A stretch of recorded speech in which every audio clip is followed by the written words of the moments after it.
குரு பிரம்மா குரு விஷ்ணு குரு தேவோ மகேஸ்வர குரு சாட்சாத் பரபிரம்மா தஸ்மை ஸ்ரீ குரவே நமக.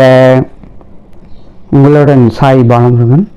இது வரைக்கும் நம்ம குரு பக்தினா என்ன, குரு சேவனை என்ன, தத்தாத்திரேயர் யார் அப்படின்ற பற்றி விளக்கம்லாம் நம்ம கொடுத்தோம்.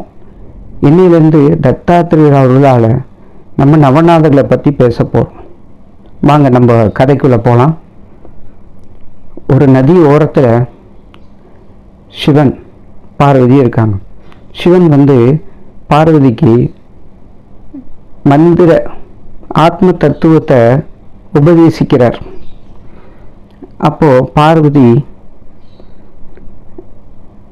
ஆம் ஆம் இவர் சொல்ல சொல்ல, சிவபெருமான் சொல்ல சொல்ல இவங்களுக்கு பதில் பார்வதி ஆம் ஆம் அப்படின்னு சொல்கிறாங்க.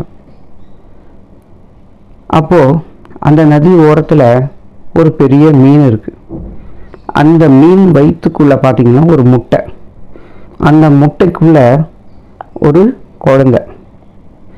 அந்த குழந்தையும் சிவன் சொல்கிற அந்த ஆத்ம தத்துவத்தை கேட்டுட்ருக்கு. அந்த குழந்தையும் ஆம் ஆம்னு சொல்லுது. அப்போது இந்த ஆம்னு சொல்கிற அதாவது கதையை உபதேசத்தை கேட்டு கேட்டு இந்த குழந்தை மாம்னு சொல்ல சொல்ல சிவனுக்கு என்னடா நம்ம பார்வதி சொல்கிற அந்த ஆமன்ற வார்த்தைக்கும் இந்த ஆமன்ற வார்த்தைக்கும் வித்தியாசம் இருக்குது அப்படின்னு பார்க்கும்போது சிவன் பார்க்குறாரு, பார்வதி தியானத்தில் மூழ்கி இருக்காங்க. அப்போ யார் இந்த ஆமன்ற சொல்கிறது, மாமன் சொல்கிறது யார் அப்படின்னு சிவன் யோசிக்கிறாரு. அந்த நேரத்தில் பார்வதி அப்படின்றாரு. பார்வதி தாய் தியானத்திலேருந்து எழுந்துக்கிறாங்க. சொல்கிறாரு, இங்கே ஒரு குழந்தை நான் சொல்கிற அந்த ஆத்ம தத்துவத்தை உணர்ந்து ஆம் இப்பயே சொல்ல ஆரம்பிச்சிச்சு. அப்போ பார்வதி கேட்குறாங்க, யார் அந்த குழந்தை, எங்கே இருக்குது அப்படின்னும்போது இந்த நதியில் மீன் வயிற்றுக்குள்ளே ஒரு முட்டை இருக்குது, அந்த முட்டைக்குள்ளே ஒரு குழந்தை இருக்குது. அப்படிங்களா பார்வதி கேட்குறாங்க. அப்படிங்களா ஆச்சரியமாக கேட்குறாங்க. ஆமாம் பார்வதி. அப்போ பார்வதி அது யார் அப்படின்னு கேட்கும்போது சாட்சாத் கவி நாராயண் அவர் மச்சேந்திரநாத்தை பிறக்க போகிறாரு, அதுக்குண்டான நேரம் வந்துடுச்சு அப்படின்னு சொல்கிறார். அப்போது அந்த கிராமத்தில் காமிகன் சர்வதா அப்படின்னு கணவன் மனைவி வசிக்கிறாங்க.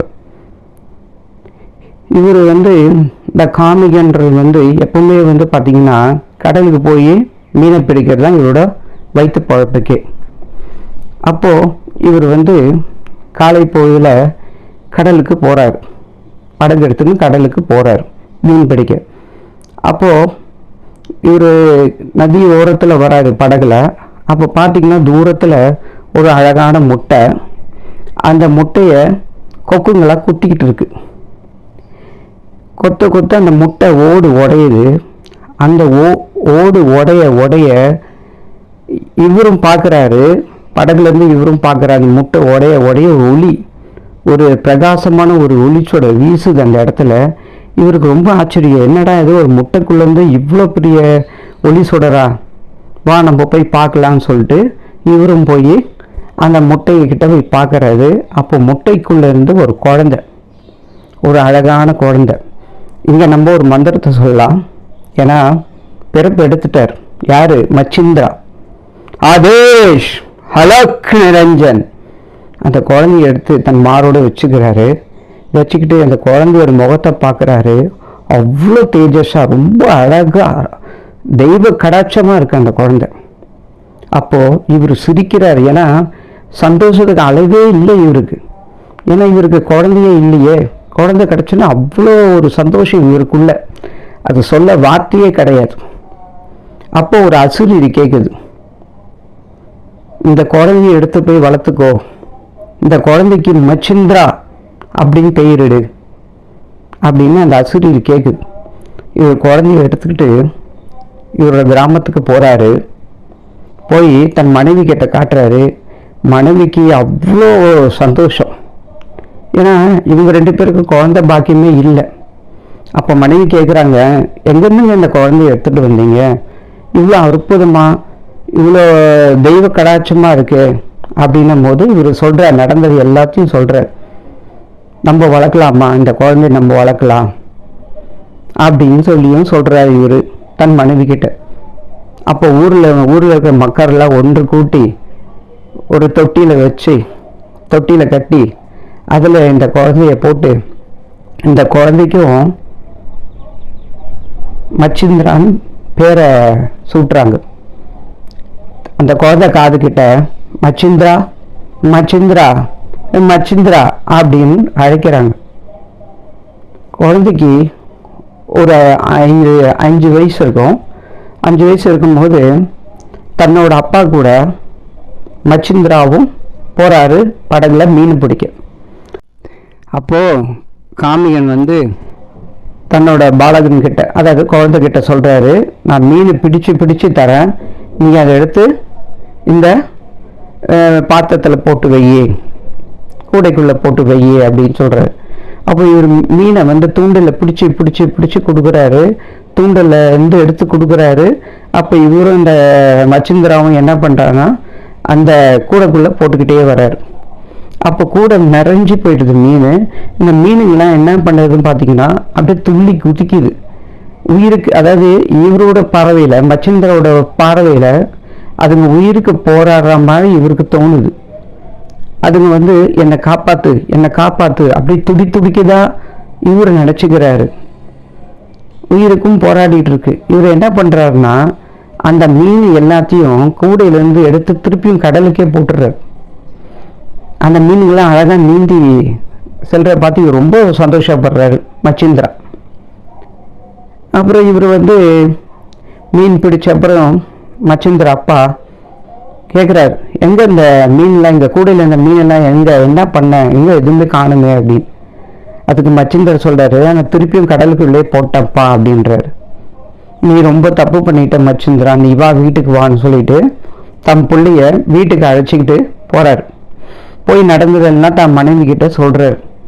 அப்போ மச்சிந்திரன் அம்மா என்ன பண்ணுறாங்கன்னா, மச்சிந்திரா நீ இப்படிலாம் செஞ்சிருக்கக்கூடாதுப்பா, நம்ம வயிற்று பிழைப்புக்கு அதுதான் அப்படின்றாங்க மச்சிந்திராவோட அம்மா. அதுக்கு மச்சிந்திரா சொல்கிறாரு, இப்படி நம்ம பிழைப்பு பிடிக்கிறதுக்கு பிச்சை எடுத்து வாழலாம் அப்படின்றார். எல்லாம் முடிஞ்சு இரவு எல்லாரும் தூங்குறாங்க. அப்பா அம்மா மச்சிந்திரா இவங்களாம் தூங்கிட்டு இருக்காங்க. அப்போ மச்சிந்திராவுக்கு விழிப்பு வருது. திருப்பி இவர் என்ன பண்ணுறாரு, தன்னோட அப்பாவோட காலை தொட்டு கும்பிட்டுட்டு, தன் அம்மாவோட காலை தொட்டு கும்பிட்டுட்டு இவர் வந்து கிளம்புறாரு. இங்கே இருந்தால் நம்மளுக்கு வந்து என்ன சொன்னாலும் இவங்க ஏற்றுக்க மாட்டாங்க, நம்ம இது வந்து கரெக்டான தருணம், நம்ம கிளம்பி போகலான்னு அவர் வந்து ஏற்கனவே அந்த நதி ஓரத்தில் இருக்கிற இடத்துக்கு போய் ஒரு கல் மேலே உட்கார்றாரு. உட்காந்தோன்னா அங்கே ஒரு அசுரி கேட்குது. சிவனே வந்து சொல்கிறாரு இவர்கிட்ட, சிவனே சொல்கிறாரு, நீ பத்ரிகாசிரமத்துக்கு போ, நானும் தத்தரும் வந்து உனக்கு உபதேசம் பண்ணுறோம் போ அப்படின்னு சொல்லி சொல்கிறாரு. உடனே இவர் 5 வயசான மச்சிந்திரா கிளம்பி பத்ரிகாசிரமத்துக்கு போகிறார். இந்த கதையிலேருந்து நம்மளுக்கு என்ன தெரியுதுன்னா, இவர் தன்னோட அப்பா மீனை பிடிச்சி கொடுக்குறாரு, இவர் மீனை திருப்பியும் பிடிச்சி கடல்லையே போட்டுடுறார். மீனை எல்லாத்தையும் கூடையிலேருந்து தூக்கி கடல்லே போட்டுடுறார். என்ன சொல்ல வர்றாரா மச்சிந்திரா, எல்லா ஜீவனும் இறைவன் இருக்கிறார் அப்படின்றார்.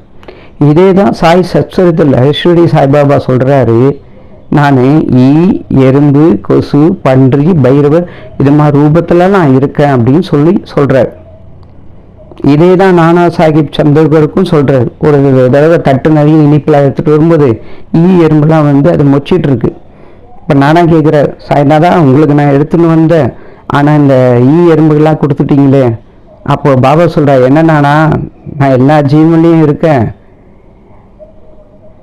உனக்கு தெரியாத அந்த ஜீவனுக்கு சாப்பிட்டா நான் சாப்பிட்டது மாதிரி அப்படின்னு சொல்கிறார். இதே தான் லக்ஷ்மி பாய் ஷிண்டேக்கும் பாபா சொல்கிறார். பசிக்குது லக்ஷ்மி அப்படின்னும் போது இந்த அம்மா வந்து சப்பாத்தியெல்லாம் எடுத்து வந்து கொடுக்குறாங்க சப்ஜியோட. அதை எடுத்து ஒரு கோவிலில் போட்டு விட்டுறாரு. அங்கேருந்து காக்கா குருவி பைரவங்களாம் வந்து சாப்பிடும்போது லக்ஷ்மி வந்து கோச்சிக்கிறாங்க. பசிக்குன்னு கேட்டிங்களே பாபா, பின்ன இதெல்லாம் இப்படிலாம் பண்ணிட்டீங்களே, ஏன் லக்ஷ்மி எல்லா ஜீவனும் இருக்கேன்ல உனக்கு தெரியாதா அப்படின்னு சொல்லி லக்ஷ்மிக்கும் ஒரு உபதேசம் பண்ணுறாரு பாபா. இதே தான் தற்கட்டுக்கு ஒரு தடவை என்ன பண்ணுறாரு, அந்த அம்மா சப்பாத்தி சுட்டுட்டு இருக்கும்போது பைரவர் என்ன பண்ணுறாரு, அங்கே போய் நின்றுட்டுருக்காரு. அப்போ என்ன பண்ணுறாங்க, இந்த அம்மா தூக்கி ஒரு 2 ரொட்டி துண்டை போட்டாங்க, வாயில் கவ்விக்கிட்டு ஓடிடுறாரு. ஓடிட்டோன்னா என்ன பண்ணுறாங்கன்னா, இந்த அம்மா வந்து எப்பவுமே பாபாவுக்கு மத்தியானம் உணவு கொடுக்கறது வழக்கம். அதே மாதிரி தன்னோட உணவு எடுத்துக்கிட்டு வராங்க பாபாவுக்கு தோரகமாக்கி கொடுக்கறதுக்கு பாபா கிட்ட. பாபா வந்து ஏப்பம் விட்டுட்டு நல்லா உட்காந்துருக்காரு. பாபா கேட்குறாரு, என்னது இது பாபா, உங்களுக்கு வந்து உணவு எடுத்து வந்திருக்கேன் சாப்பிடுங்க அப்படின்னு. இப்போ தான் சாப்பிட்டேன் நான். நீங்கள் சாப்பிட்டீங்களா? ஆமாம்மா, நீ தாம்மா கொடுத்த, சாப்பிட்டம்மா அப்படின்னு. எனக்கு ஒன்றும் புரியலையே சாய்நாதாங்கிறாங்க. நீ தானம்மா ஒரு ரொட்டி துண்டை தூக்கி போட்ட, நான் தாம்மா அது பைரவர், நான் சாப்பிட்டேன் அப்படின்ற. இதுலேருந்து என்ன நம்மளுக்கு புரியுதான், இதே தான் வந்து வள்ளலாரும் வந்து எல்லா ஜீவன்லையும் இறைவன் இருக்கிறாரு நம்மளுக்கு உபதேசம் பண்ணாங்க. அதால் நம்ம இந்த கதைகள் மூலமாக நம்மளுக்கு என்ன சொல்கிறாரா வச்சிருந்தாரு ஷிரடி சாய்பாபா, வள்ளலார், இன்னும் பல யோகிகள் சொல்லியிருக்காங்க, எல்லா ஜீவனும் இறைவனை பார். இதுதான் நம்மளோட உறுதிமொழியாக இருக்கணும். சரிங்களா? மீண்டும் உங்களை நான் அடுத்த வாரம் சந்திக்கிறேன். ஓம் நமோ ஆதேஷ். ஆதேஷ் அலக் நிரஞ்சன்.